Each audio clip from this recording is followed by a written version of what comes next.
사람이 에게 옮겨온 이 코로나가 자연히 생긴 것이 아니고 만든 것이다, 조작한 것이다, 그렇게 대답을 했어요. 그래서 춘칭시에 있는 바이러스 연구소에 보관되어 있는 바이러스와 우한시 바이러스 연구소에 보관되어 있는 바이러스, 이것을 합해서 그것에다가 사스라고 하는, 몇 년 전에 2005년도였나요? 유행했던 또 이 독감 바이러스가 있었어요. 그것을 합해서 만든 것이 사람들에게 옮겨진 것이다, 그런 말을 했어요. 그러면서 이 코로나 바이러스는 6개월만 시간 주면은 만들어낼 수 있다. 6개월이면은 바이러스를 만들어낼 수 있다, 그런 말을 했어요.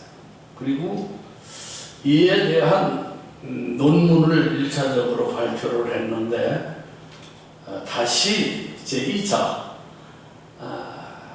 네임멍이라고 하는 박사가 주장하는 그 내용을 두 번째 논문을 통해서 곧 발표하게 될 것이다, 그랬습니다.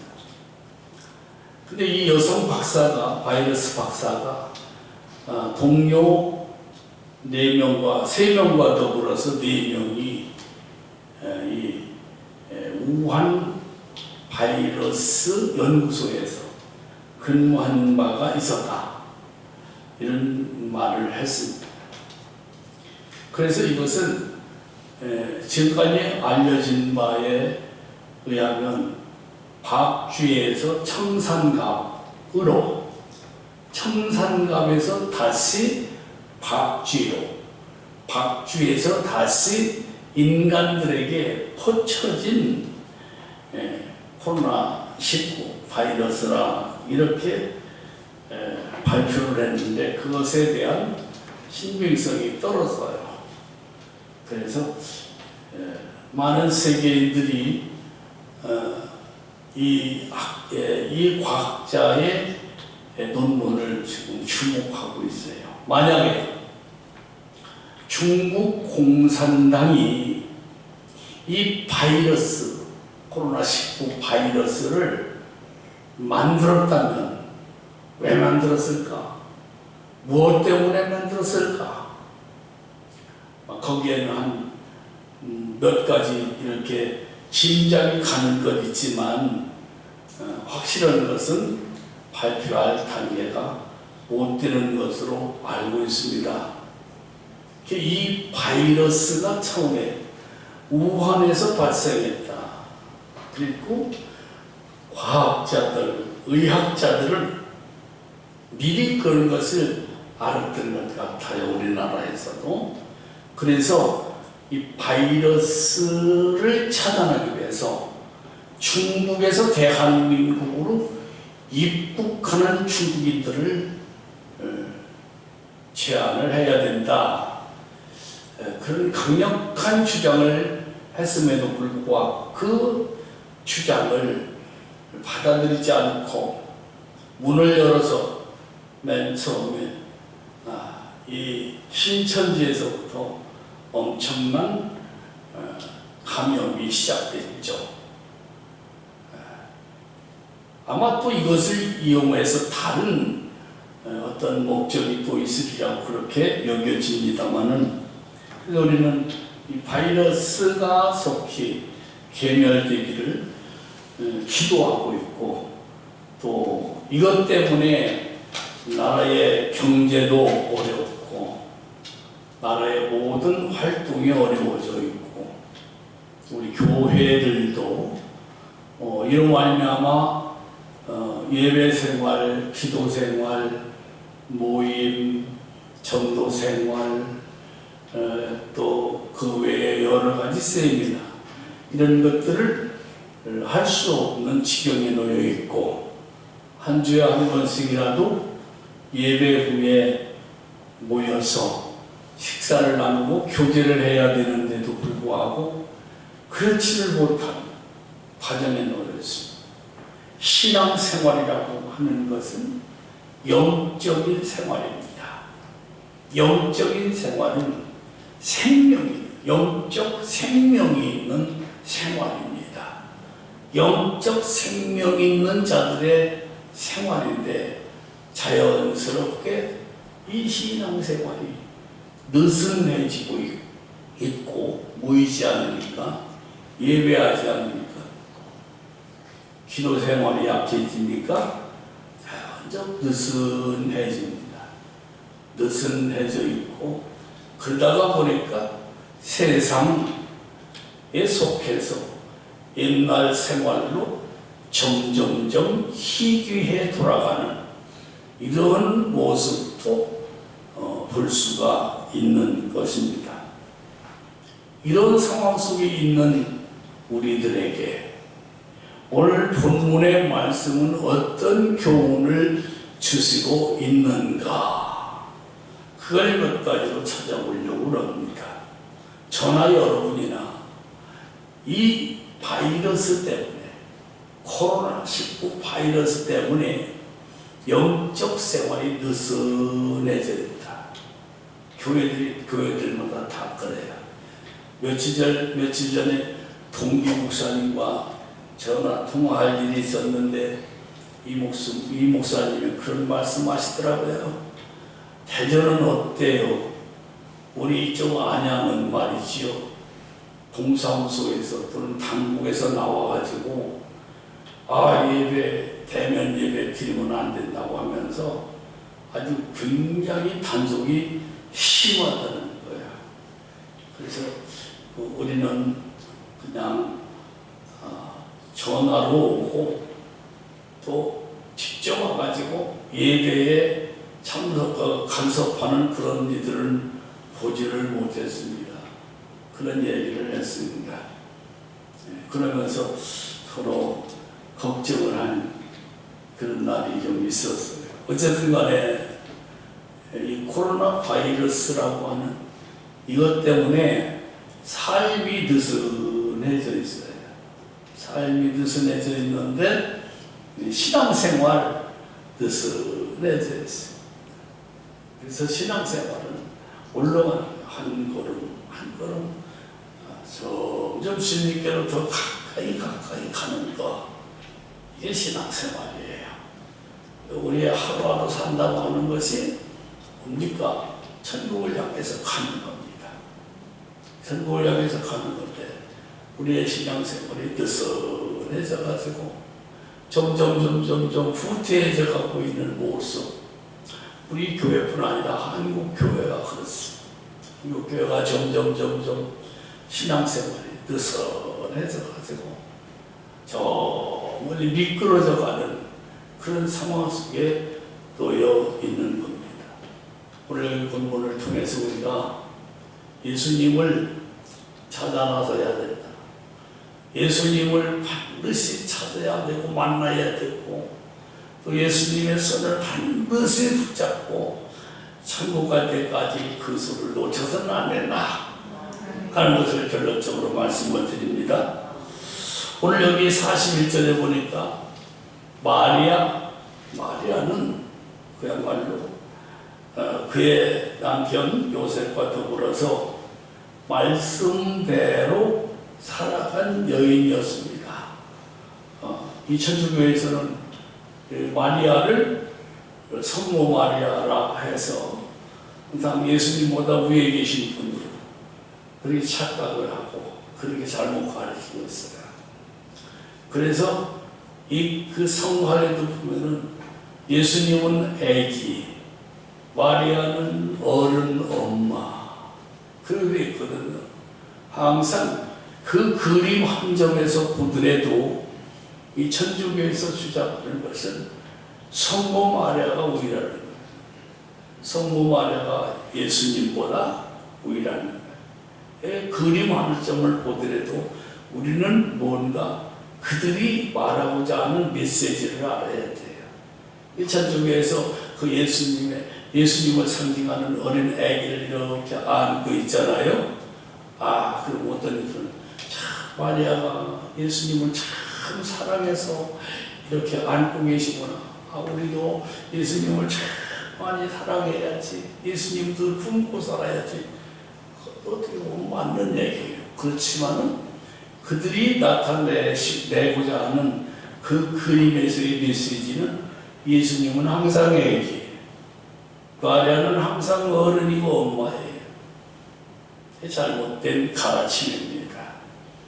마리아는 예수님을 이 땅에 오시게 하는, 예수님을 성육신하게 하는 하나의 도구로 사용되었을 뿐입니다.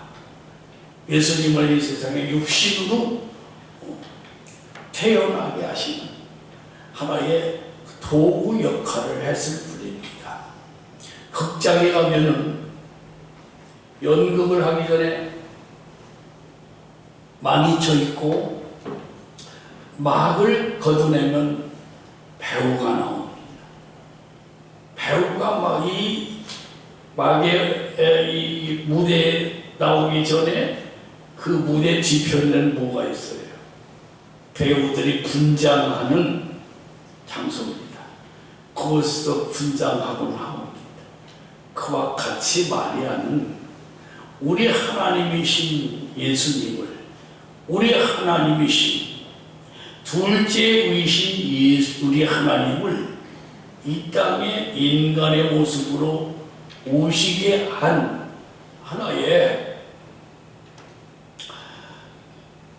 그 준비되어 있는 분장실과 같은 그런 역할을 하는 거예요. 그런데 우리 예수님은 이사야 선지자를 통하여 750여 년 전에 이 땅에 메시아가 오실 것을 예언했습니다. 메시아란 기름 부음 받은 자, 왕으로서 선지자로서 제사장으로서 오실 그분 예수님, 처녀의 몸으로서 이 메시아가 오실 것이다. 예언한 대로 이 마리아가 그 처녀입니다. 처녀의 몸을 통해서 오다고 했는데 그 처녀가 마리아입니다. 구약시대의 성도들은 이 성경을 읽으면서 그 말씀을 믿었겠어요. 그래서 이사야 53장에서는 누가 우리가 전한 말을 믿었느냐 했던 것처럼 처녀가 잉태하여 아들을 낳으리니 그 이름을 임마누엘이라 하리라. 야, 그 처녀 참 복되네. 남자를 알지 못한 처녀가 메시아를 이 세상에 잉태해서 태어나게 한다니, 참 대단하네요. 그리하면서 오히려 그것을 전설로만 여겨졌고 느껴졌었는지 모릅니다. 그러나 막상 실제적으로 보면은 마리아가 이사야서 7장 14절의 말씀을 이루는 주인공이 되었다. 그때는 이 마리아는 대단히 복이 있는 사람 아닙니까? 구약 성경에서 단 한 절에 보라 처녀가 잉태하여 아들을 낳으리니 그 이름을 임마누엘이라 하리라. 그 주인공이, 그 아기를 세상에 태어나게 하는 도구가 된 사람은 처녀인데 그 처녀의 이름이 마리아가 됐다는 게 얼마나 놀라운 복입니까? 그렇다면 오늘 이 말씀 속에서 41절로 42절까지 말씀을 보면은 이 마리아가 어떻게 신앙생활을 했을까 하는 것을 생각해 볼 수가 있어요. 그의 부모가 해마다 6월절이 되면 그의 부모란 예수님의 육신의 부모 마리아와 그리고 요셉을 말하는 것. 이 두 사람은 아마 예수님이 오시기 전부터, 예수님을 잉태하여서 이 세상에 태어나시기 전부터 그들은 해마다 6월절 되면은 성전에 올라가서 그 법대로 하나님 앞에 예물 드리고 제사하는 일에 이들은 꾸준했다. 그런 말씀이에요. 부모가 하나님의 말씀대로 살았다. 그런 말이에요. 그것도 한 해 두 해가 아니에요. 해마다 6월절이 되면 이런 말씀. 이렇게 이들이 살으니까 하나님께서는 이사야가 예언한 대로 이 처녀 마리아의 몸을 통하여서 메시아를 세상에 오시게 하는 복을 주셨다는 것, 하나님의 아들이요 세상의 구주요 세상의 만왕의 왕이신 이 예수님을 이들에게 맡기셨다. 이 예수님의 양육을 이들 내외에게 맡기셨다는 것, 예수님의 양육을 이들 내외가 맡았다는 것, 대단한 복입니다. 이것을 놓고 우리가 또 생각할 게 있습니다. 뭐냐?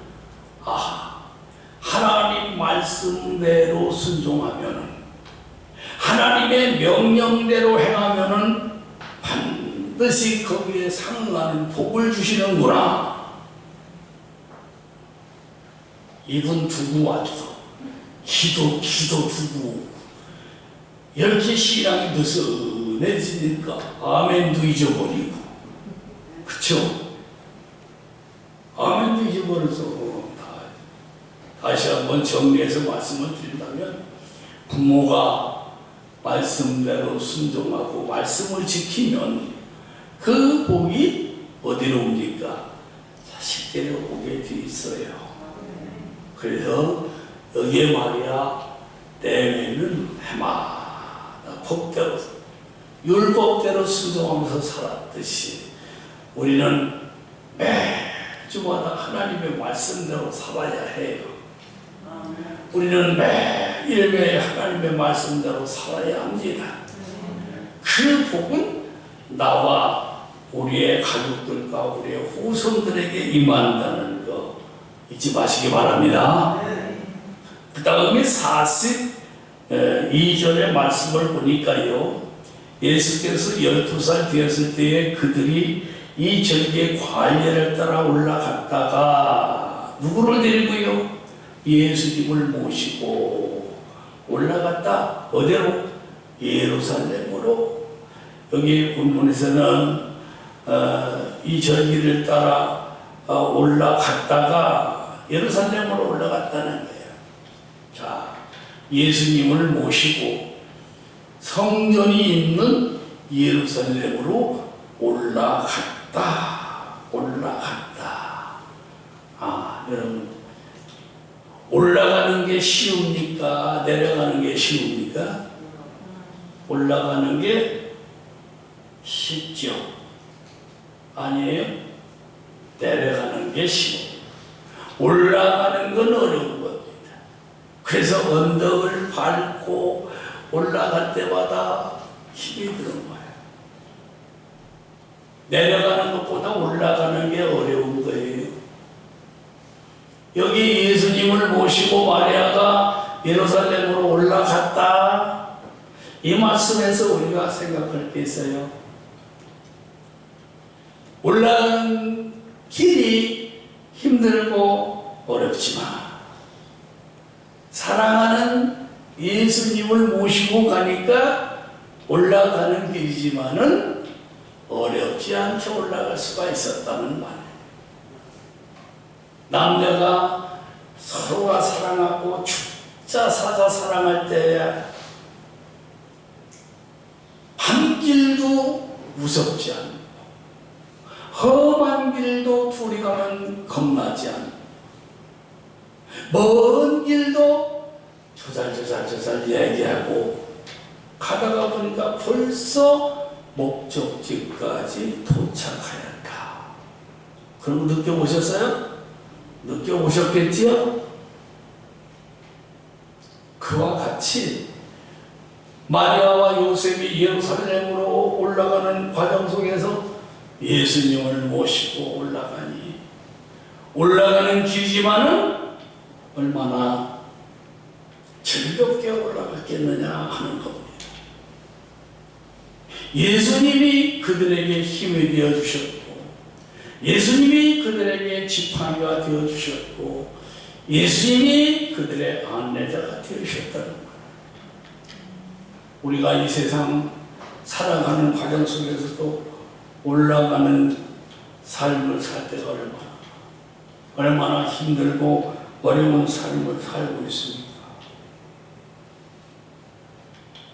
경제적인 어려움을 겪고 있고, 취업난에 대한 어려움을 겪고 있고, 또는 코로나를 통해서 여러 활동들이 제한적이기도 하고, 이만저만 어려운 것들이 많이 있지 않아요, 지금? 어떻게 지내세요? 그런 대로 저런 대로 지내지요. 사실상 지금 살아가기가 어려운 때라고 말들 합니다. 그렇지만 예수님이 계시면, 그렇지만 예수님이 함께 하시면 어려운 상황도 극복할 줄 믿습니다. 사업적으로 힘들고 육신적으로 힘들고 힘든 것을 따지자면 꽤 많지만 예수님이 계시며 어려운 길 올라가는 길로 능히 갈 수 있다는 겁니다. 예수님 손잡고 어려움을 극복할 수 있는 우리의 성도들이 되어야 할 것입니다. 야곱이가 숫곳이라고 하는 곳에 머물다가 가정적으로 큰 환난을 겪고 있었습니다.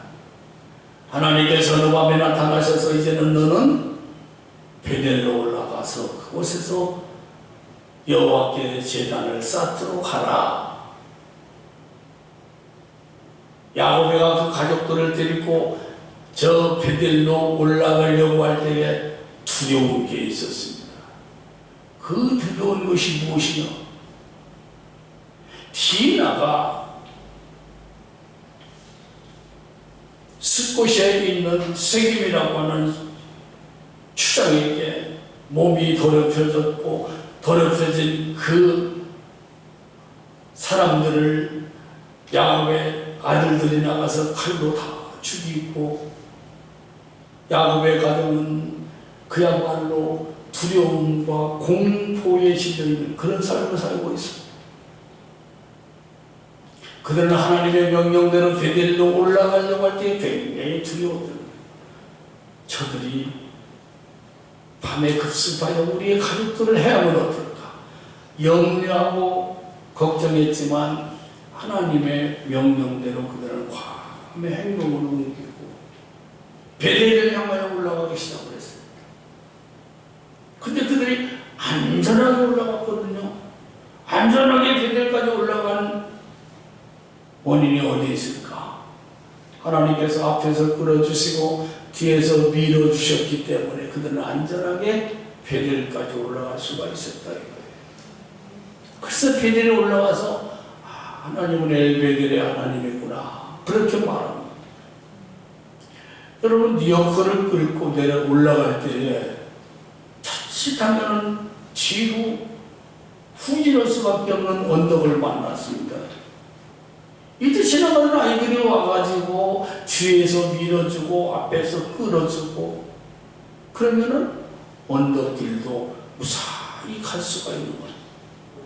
사랑하시는 우리 성도 여러분, 어려운 삶을 산다 할지라도, 지친 삶을 산다 할지라도 무엇이 보이는 것이 없는, 잡히는 것이 없는, 들리는 것이 없는 참으로 어렵고 어려운 삶을 살아도 예수님이 함께 가시면 두렵지 않고, 예수님이 함께 밀어주시고 끌어주시면 안전하게 가시는 줄로 믿습니다. 주님, 제가 지금 헐떡거리고 올라가려니 너무 힘들고 어렵습니다. 저를 잡아주세요. 저를 끌어주세요. 저를 밀어주세요. 기도하면서 어려운 고비고비를 통과하시는 여러분 모두가 되시기를 주님 이름으로 축복합니다. 그러므로 반드시 우리는 예수님의 손에 이끌림을 이 세상에서 받아야 되겠고, 이 세상 끝날 때까지 그 주님의 이끌림을 받고 가는 성도들이 되어야 할 것입니다. 예수님의 손에 이끌려서 종점에 다다르면 천국이요, 마귀의 손에 붙잡혀서 종점에 이르게 되면 음부라고 하는 사실을 누가복음 16장은 우리들에게 가르쳐 주고 있습니다. 예수님 잃으면 모든 것을 다 잃는 것입니다. 예수님을 가졌으면 모든 것을 다 가진 사람들입니다. 예수님과 멀어지면 고난은 큽니다. 예수님과 멀어지면 산다고 하는 인생의 의미의 가치를 잃어버리게 되는 겁니다. 그러므로 우리는 예수님의 손을 꼭 잡고 올라가는 삶을 살아야 될 줄로 믿습니다. 그 다음에 예루살렘에서 모든 절기를 마치고 그들은 43절에 보니까 그 날들을 마치고 돌아갈 때 아이 예수는 예루살렘에 머무셨더라. 그 부모는 이를 알지 못하고 동행이 중에 있는 줄로 생각하고 하룻길을 갔더라. 그렇게 말씀하고 있습니다. 이제 예루살렘에서 모든 일들을 마치고 고향인 나사렛으로 내려가야 되는데, 내려가는 길이 하룻길쯤 내려가다가 보니까 예수님이 아니 계신 거예요. 왜 아니 계셨을까? 그 이유를 여기서 본문이 가르쳐주고 있고 또 우리가 한번 생각해 볼 수가 있는 겁니다. 물론 신앙생활이라고 하는 것은 올라가다가 내려가다가 올라가다가 하는 것이 맞는 거예요. 그러나 항상 내려가면 안 돼요. 내려가다가 다시 또 올라가야 돼. 올라가다가 떨어지고 또 올라가다가 떨어지고 떨어졌다가 다시 올라가고, 그거 책망하지 않습니다. 왜냐하면 성경의 말씀에 보니까요, 이사야서 28장 24절에 보니까 이런 말씀이 있습니다. 파종하려고 가는 자가 어찌 쉬지 않고 갈기만 하겠느냐.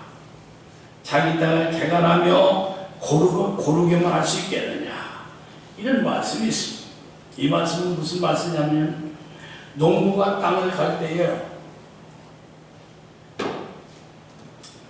소에다가 멍에를 메고 쟁기를 잡고 손을 봅니다. 그리고 쭉 가다가 딱 멈춥니다. 그리고 다시 또 돌아서 쭉 또 갑니다. 끝까지 와서 또 멈춰서 다시 또 올라가는 것 같다는 거예요. 우리의 신앙생활은 마치 농부가 쟁기를 잡고 논을 가는 것, 밭을 가는 것과 같다는 거예요. 높아질 때가 있고 떨어질 때 있고 또 다시 올라갈 때 있고 또 떨어질 때가 있고 그렇다는 거예요. 여러분, 기도 생활은 어떻습니까? 기도 생활도 마찬가지요. 어느 날 기도하다 보면 무릎 꿇어 기도하다 보면 속속들이 기도하고, 기도하다가 보면 그렇게 기쁘고, 기도하다 보면 그렇게 자신감이 생겼는데, 야, 어제 새벽에 정말로 난리가 났지. 성령께서 얼마나 강하게 역사하시는지 정말로 아주 기뻤지. 오늘도 그럴 수 있을 거야. 이튿날 새벽에 가서 엎드렸으니까 기도줄이 안 잡히는 거예요. 주여 주여 하다만 그리고 멈추고 돌아가는 거. 그럴 때도 있다는 거예요. 그때는 있다. 우리가 서로 가정에서 생활할 때에도 부부가 그야말로 원앙처럼 그렇게 사랑하고 살다가도 때로는 소원해지는 경우도 있고 때로는 싸울 때도 있고 이마살을 짚을 때도 있고 그렇잖아요. 삶이 그런 거예요. 장사하는 분들은 장사도 잘 될 때 있고 장사가 또 안 될 때 있고 그렇잖아요. 신앙생활도 역시 그래. 힘들 때가 있는가 하면은 정말 내가 왜 전에 그렇게 살았지? 그렇게 마음먹었는데 그 다음에 보니까 또 전에 살던 그대로 살고 있어요. 그러나 내려가는 줄 알고 다시 돌아서면 되는 거예요. 죽은 물고기가 한없이 물을 따라서 내려갑니다. 죽은 물고기는 그런 거예요. 그러나 산 물고기는 물을 따라 내려가다가도 아니야 되돌아서 높은 폭포수도 막 뛰어오르는. 여러분들 연어라고 하는 물고기 알지요? 이 연어가 저 남대천에서 치어로 탄생해가지고 물결에 놓으면은 내려가는 물결을 따라서 쭉 내려가가지고 바다로, 태평양 바다로 들어가요. 그리고 다시 커서 이 고기는 옛 고향인 남대천으로 올라가는데 폭포수를 올라가려고 몸을 붙이는 이 고기는 막 그냥 나르더라. 물을 막 날아가면서 어떤 고기는 그냥 머리가 집져가지고 죽기도 하고 그 고향 찾아 올라가서 자손을 번성시키려고 몸을 치고 볼 수가 있어요. 그 죽은 고기는 떠내려가. 산 고기는 흐르는 그 물결을 헤치면서 올라가는데 죽은 고기는 물결을 따라 하염없이 내려가는 거예요. 아까도 말씀을 드렸지만 우리의 신앙이 돼서는 지금 이때에 우리가 정신을 바짝 차려야 됩니다. 죽은 고기는 내려갑니다. 그러나 산 고기는 물결을 헤치면서 상처를 받아가면서 올라가는 것을 볼 수가 있습니다. 우리의 신앙 이제는 정비하고 다시 올라가야 되는 줄로 믿습니다. 세상 물결을 따라서 쭉 내려가다 보면 망합니다. 그러나 예수님의 보혈의 물결을 통해서 어려움도 이기고 나아가면 거기에 생명이 있는 겁니다. 오늘 여기 본문에 이 마리아 부부는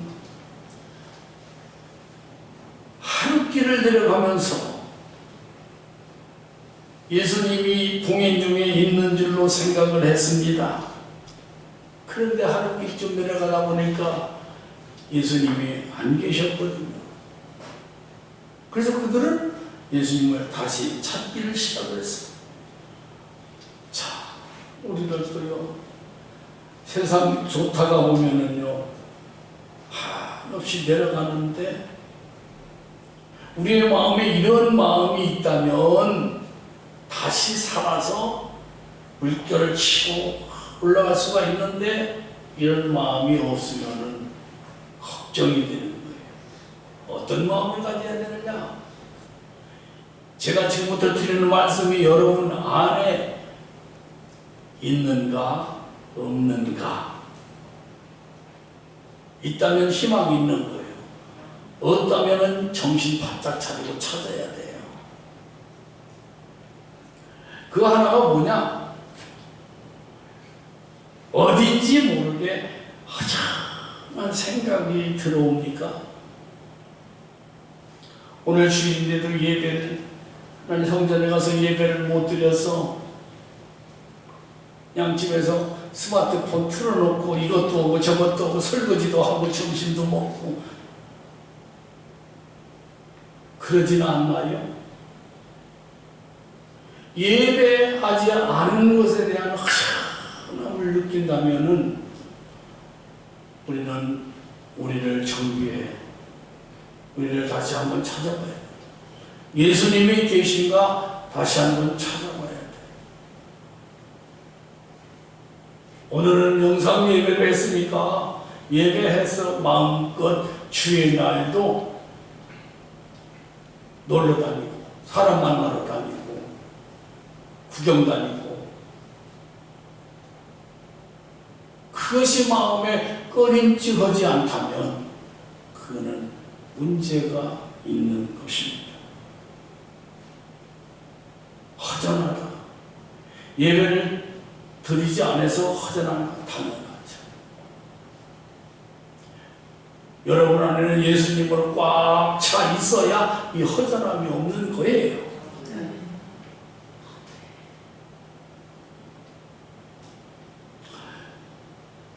제가 요즘 하랑이를 이렇게 저희 집에서 3분의 1은 그런 것 같아요. 근데 이 녀석이 집에 있을 때, 저희 집에 있을 때는 무엇이 집안에 그냥 꽉 차 있는 것 같아요. 마음도 그렇고, 지 장난감도 막 이것저것 막 허틀어 놓고, 그러니까 집에 이 조그만 놈이 와 있는데 집에 꽉 차 있는 것 같아요. 근데 이 녀석이 또 지 집으로 가버리면은 집이 텅 빈 것 같은 그런 느낌을 갖게 됩니다. 자, 예배를 통하여 성령께서 내 안에 오시고, 예수 예배를 통해서 하나님의 말씀이 내 안에 들어오고, 예배를 통해서 내가 은혜가 꽉 차 있으면은 꽉 차 있는 것, 아무것도 없는데도 그냥 꽉 차 있는 것 같아. 그런데 예배도 예배다운 예배를 드리지도 못하고, 기도도 기도다운 기도도 못하고, 교회 간 지가 벌써 언제인지 모르겠네, 성전에 간 지가 언제인지 모르겠네, 성도들 본 지가 언제인지 모르겠네. 그래서 뭔가 밥을 먹었어도 그냥 마음이 허전함을 느낀다고 하는 것은요, 아직까지 늦지는 않은 사람들입니다. 여러분 안에 예수님으로 꽉 채워져야 됩니다. 또 어딘지 모르게 우리가 뭔가 불안한 느낌을 느낀다면 지금 내려가고 있는 거예요. 내려가고 있어요. 뭔가 불안해. 내가 기도하여도 하나님이 마음의 감동으로 응답이 없어요.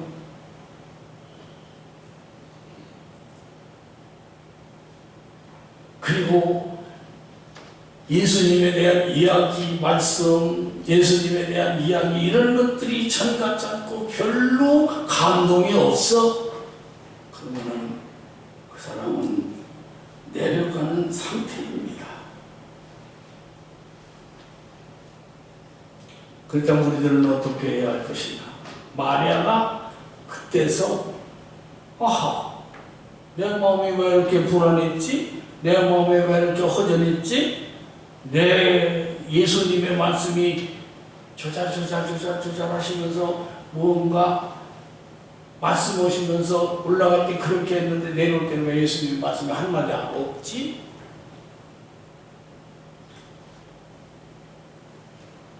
정신을 차리고 이 마리아는 멈추어서 친척집에 친족 사이에 혹시 예수님이 계신가 하고 두리번거렸지만 없었다. 44절에서는 그렇게 말씀해주고 있지 않아요? 방금 말씀드린 대로 우리가 마음에 뭔가 허전하고 짜증나고 불안하고 하나님의 말씀을 읽어도 감동이 없고 하나님의 말씀을 들어도 은혜가 되지 않고 걱정만 생기고 이렇다면 우리는 해야 할 것이 있습니다. 뭐냐? 생각해야 합니다. 40반절을 보세요. 동행 중에 있는 줄로 생각하고 하늘 길을 가는 친족과 아는 자 중에서 찾았다. 생각하고 생각할 때입니다. 지금 마리아의 생각을 고쳐야 할 때라 그 말이에요. 따라서 합시다. 마리아의 생각을 고쳐야 할 때이다. 마리아의 생각이 어떤 생각입니까? 친족 중에 함께 있겠지 하는 생각이야. 근데 천만에 친족 중에 예수님이 있었습니까? 안 계셨잖아요. 그 생각을 고쳐야 돼요. 친족 중에 예수님이 계시겠지 하는 생각을 고쳐야 하듯이 우리도 방금 말씀을 드린 대로 예배하는 게 더 편타. 그래서 오는 불안한 생각과 허전한 생각과 주의 날을 주의 날이 아니라 내 날처럼 사용하고 있지 않은지 이런 것을 생각하고 만약에 그렇다면 그 생각을 고쳐먹어라.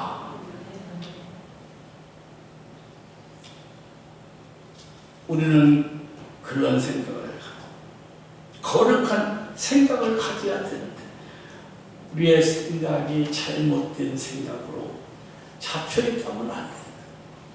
이 생각을 고쳐먹어야 된다. 내가 예수님을 다시 찾으리라 하는 생각으로 이 마리아가 생각이 바뀌었어요. 여러분, 우리들도 내가 갖고 있는 생각이 다 옳다고 여기지 마세요.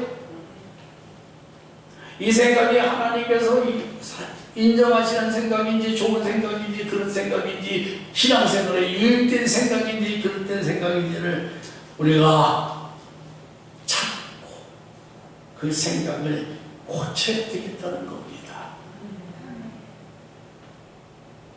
생각을 고쳐먹고 그들은 예루살렘을 향하여 올라갔습니다. 친족 중에 찾아봤지만 없었다. 그래서 그들은 예루살렘으로 올라갔다. 그런 말씀이에요. 우리들의 생각을 고쳐먹어야 된다. 뭐니 해도 우리의 가장 값진 보화는 예수님이다. 이걸 여기에 보세요. 하룻길 내려갔다가 예수님 찾기 위해서 사흘을 고생했다고 그러잖아요. 은혜 받기는 어렵고 받은 은혜를 쏟아내기는 쉬운 거예요. 다시 은혜를 회복하기가 어려워도 그것이 사는 길이고 그것이 복받는 길이에요. 이 생각을 고쳐먹고 예수님 찾기에 최선을 다하시기 바랍니다. 성전에 가봤더니 거울에서 예수님을 만났다 했습니다. 성전과 멀어졌습니까? 교회와 멀어졌습니까? 예배와 멀어졌습니까? 그러다 보니 점점 죽은 물고기가 떠내려가듯이 내가 예수님하고 저만치 가 있구나 하는 것을 느끼거들랑 생각을 바꾸고 다시 예수님을 찾아서 은혜 충만한 행복한 삶을 살 수 있는 여러분들이 모두 되시기를 주의 이름으로 축원합니다. 하나님 아버지 감사합니다. 코로나 사태, 우리가 먹고 사는 문제, 우리가 생활하는 모든 것 등등이 우리의 긴장된 신앙을 느슨하게 만들어 놨습니다. 마치 마리아와 요셉이 성전에서 모든 일들을 마치고 나사렛으로 내려가는 느슨한 신앙인일 것처럼 예수님이 계신 줄도 모르고 내려가는 느슨한 신앙인 것처럼 우리들도 그럴 때가 있습니다. 지금 그런 단계에 있습니다. 우리의 생각을 바꿔먹고 다시 주님을 찾기에 최선을 다하는 우리가 되게 하시옵소서. 예수님 이름으로 기도하옵나이다. 아멘.